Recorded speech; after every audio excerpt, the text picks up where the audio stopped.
Have you ever taken a moment to ask yourself why some men are naturally drawn to certain women, like there's an unseen force pulling them closer while others are barely noticed? The reason goes far beyond just appearance. There's something more powerful at work, something deeper and more mysterious. It's a concept that the well-known psychologist Carl Jung uncovered during his study of the male unconscious. And today, I'm going to reveal to you something most women have never been told. 6 psychological elements that trigger deep, nearly uncontrollable desire in a man. This isn't just a surface level list of tips. This is the real thing. Raw emotion buried deep in a man's mind. This kind of knowledge has remained hidden for years. Many felt it was too intense, too delicate to be made public. But imagine how it would feel to spark such strong attraction in the man you secretly desire. No fake tricks, no forced flirting, just pure connection that reaches parts of him he doesn't even fully understand. One of my clients, Mariana, had been single after her divorce for 5 years. At 47, she confessed she had come to believe that love, passion, and real connection were behind her. She felt like men didn't notice her anymore, like her moment had passed. But that changed when she applied just 2 of the 6 insights I'm about to explain. Not only did she get the attention of a man who once seemed indifferent to her, but she also stirred something powerful inside him, a kind of loyalty and passion she hadn't felt in years. What I'm about to share goes much deeper than makeup, flirty talk, or fancy clothes. It's not about becoming someone else. It's about tapping into a version of yourself that awakens something inside him, something he can't describe, but can't ignore either. Men are pulled not only by what they see, but also by what they emotionally experience around certain women.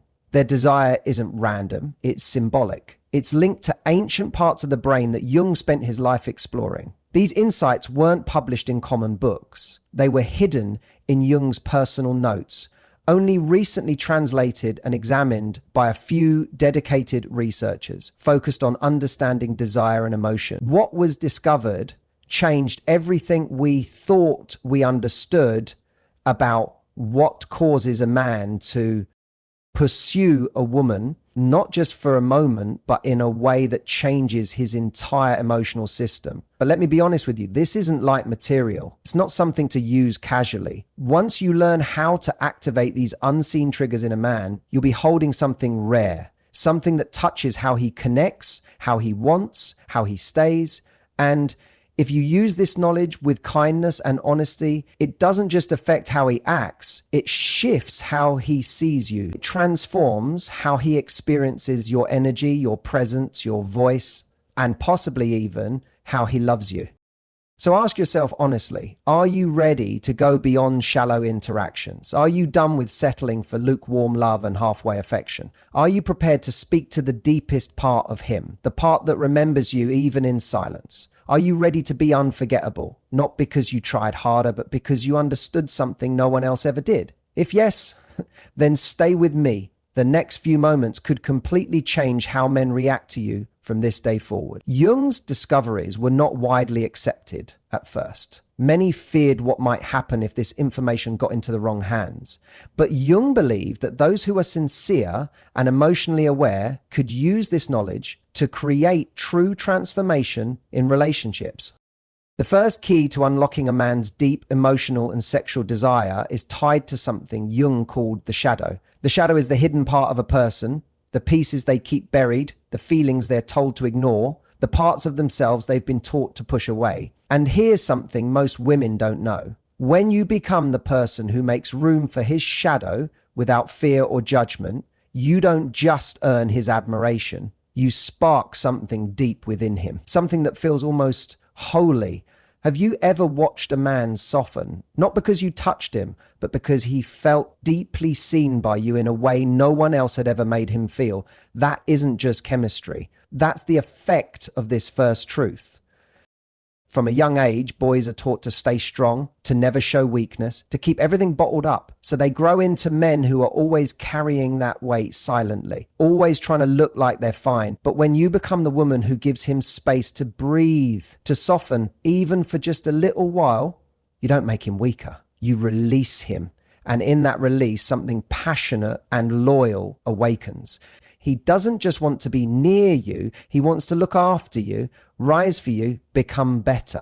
By choice, not obligation.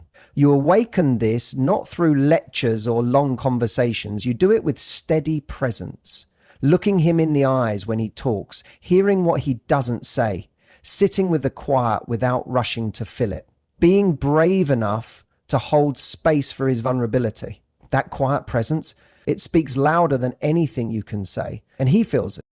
The second key Jung introduced is related to something he named the anima. Inside every man is a deeply personal picture of the feminine. It's not just about physical beauty. It's emotional, symbolic, even spiritual, and it evolves as he grows and lives through different stages of life. Here's the hidden truth. When a woman naturally connects to and expresses this inner feminine energy, not through acting or trying, but by being in tune with herself, it creates a magnetic pull that's hard to break.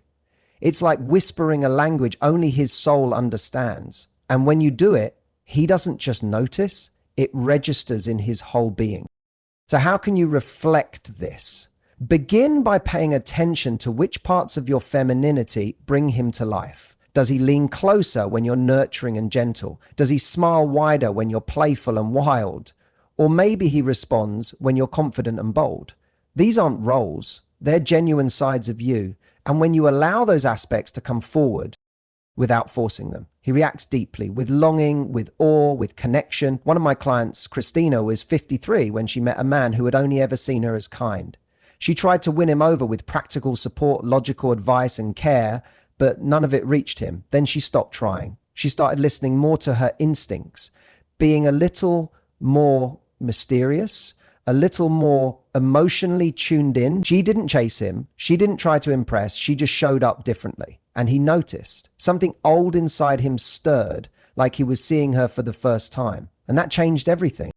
The third insight Jung recorded in his most personal writings is what he referred to as the alchemy of contrast. This is possibly the most misunderstood part of desire. We've been told that consistency is key, to be one way all the time. But the truth is, the male subconscious doesn't crave repetition. It comes alive with contrast, with opposites woven together in one person. A man isn't deeply drawn to a woman who is only sweet or only strong. What excites something old in him is a woman who contains both gentleness and power, stillness and passion, nurturing care and wild freedom.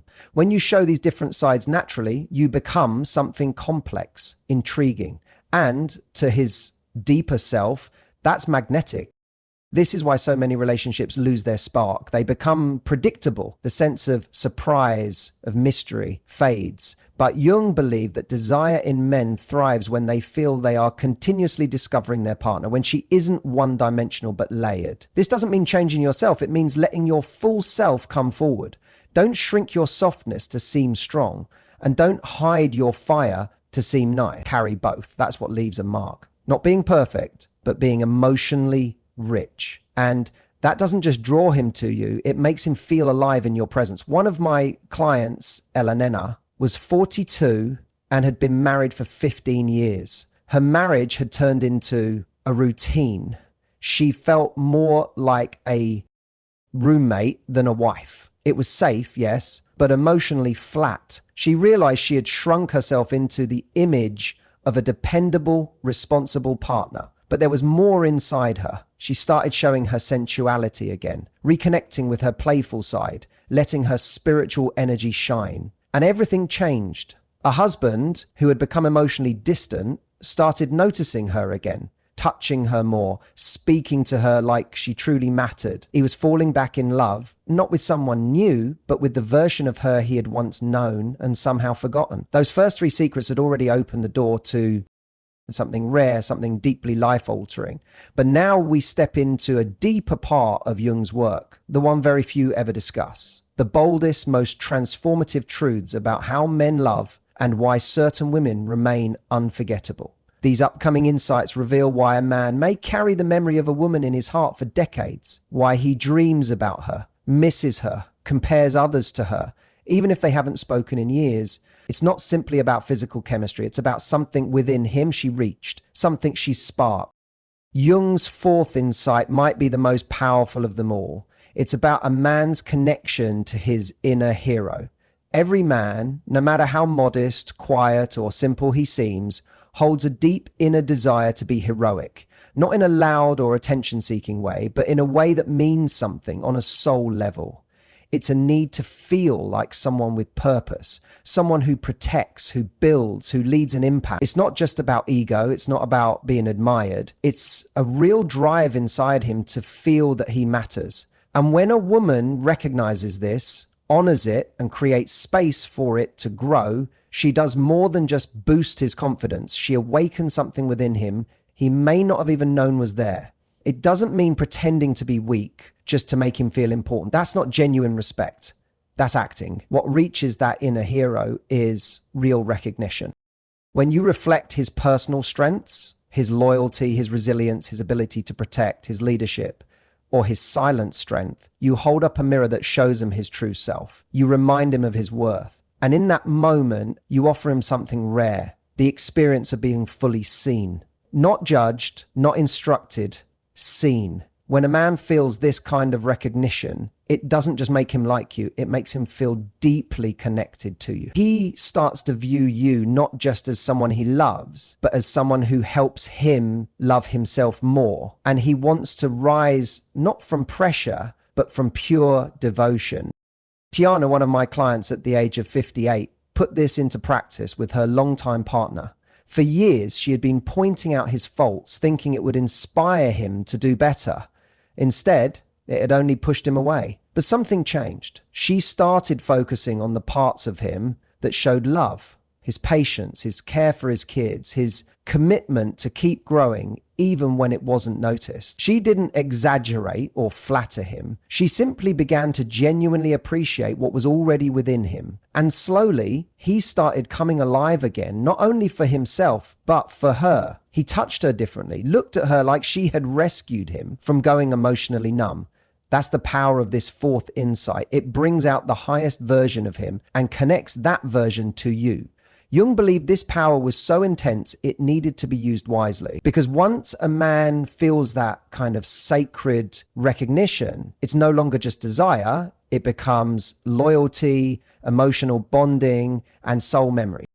Now we reach the fifth truth. This one changes how we view male sexuality completely. Jung referred to it as the gateway to the transcendent. Many people believe that male desire is only physical, based in pleasure, release, or surface level attraction, but Jung's deeper research showed something more meaningful. At the core of a man's spirit, there is a yearning for something sacred. He might not know how to explain it, but he feels it. A longing for union, for something greater than himself, for a moment where everything melts away and time stops existing. When he meets a woman who carries that energy, not just in her body, but in her being, he doesn't just want her, he gives himself to something beyond logic. This doesn't mean you need to act mystical or say spiritual things. It means coming home to your body as something sacred. It's about letting your sensuality rise, not to entertain, but to express your truth. It's about breathing deeply, feeling fully, being so grounded in your own joy that you reflect the sacred feminine through your presence. This kind of presence becomes a portal, and when he steps into that space with you, not just physically, but emotionally and spiritually, something deep awakens. It's not just attraction, it becomes honor, devotion, and wonder. A common question I get when I explain these things is, isn't this manipulation? And the answer is absolutely not. Manipulation is about hiding, controlling, and taking someone's power away. What Jung revealed were not tricks, they are truths, deep psychological truths, rooted in mutual respect for both feminine and masculine energies. These are not tools for games, they're invitations into depth, clarity, and real love. When you reflect a man's heroic core back to him, you're not faking it. You're choosing to recognize and speak to a part of him that longs to be seen. That's not manipulation. It's deeper understanding. It's choosing to look at him differently and speak to the best within him. The same goes for being a portal to the sacred. This isn't about trying to hold on to him with your sensuality. It's about connecting with the divine nature of your own energy. When you do this without performing or trying to impress, you naturally create a bond where both of you rise above words into something timeless. It's not dependency, it's shared wholeness. And like all deep fix, it's a journey. It starts with becoming aware. Look at how you've shown up in love. What parts of your feminine energy have you allowed to be free? Which parts have you hidden away, believing they were too much or not enough? Have you been caught in the same emotional cycles with different men, unsure why it keeps happening? The next step is gentle self-acceptance, not changing who you are, but embracing all of you with care, your softness, your strength, your longing, your independence. They aren't mistakes. They're all beautiful parts of your whole self. And when you stop hiding or apologizing for any part of you, your energy begins to shift. People notice. Life feels lighter. That's when conscious practice comes in. Use these ideas in small, everyday moments, not as strategy, but as natural expressions of your truth. Notice how men respond to different parts of your authentic self. Don't force it. Don't judge it. Just observe. Adjust, not to control outcomes, but to connect deeper with yourself and with others. One of my other clients, Patricia, was 38 when she started writing in a private journal. In it, she tracked how her emotional honesty, her lightheartedness, her sense of self-worth influenced her relationships and conversations. That simple act of reflection helped her break old patterns she hadn't even realized were repeating. She didn't reinvent herself. She just became more of who she truly was, and everything began to change.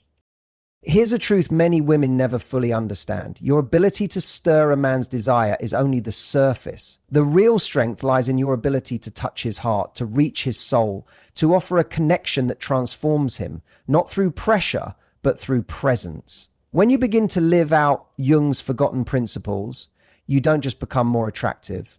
You step into something old and sacred, something powerful, something eternal. This isn't just about how men view you, it's about how you begin to view yourself.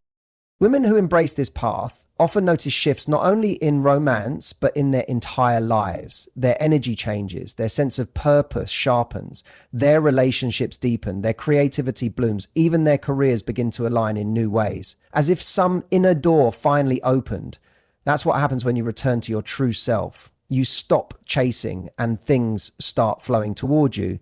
This is the real purpose of these teachings. Jung wasn't just exploring love or intimacy. He was offering a map, a way for women to reclaim wisdom that had been buried for generations. When you tap into that, it doesn't only change a relationship, it alters your world.